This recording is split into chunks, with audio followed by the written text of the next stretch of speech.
I'm Max Dalton, and in this video I'll show you how to deactivate your MetaThreads account.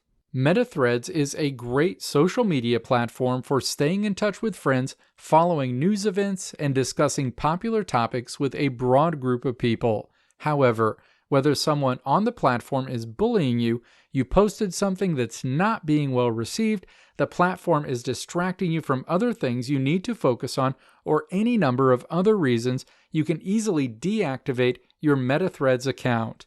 Deactivating your MetaThreads account simply hides your profile, threads, replies, and likes from public view.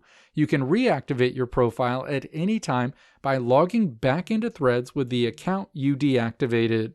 Now let's walk through the steps to deactivate your MetaThreads account. Step 1. Launch the MetaThreads app and then tap the account icon in the menu. Your MetaThreads account menu is displayed. Step 2. Tap the menu icon at the top of the screen. The settings screen is shown. Step 3. Tap Account. You'll land on your MetaThreads account screen. Step 4. Tap Deactivate Profile in the list of options. The Deactivate Profile screen is displayed, asking if you're sure you want to deactivate your MetaThreads profile. You'll also see a note letting you know that deactivating your Threads profile is temporary and that your profile, threads, replies, and likes will be hidden until you reactivate your Threads account by logging back in. Step 5. Tap Deactivate Threads Profile. A window pops up asking if you're sure you want to deactivate your Threads profile.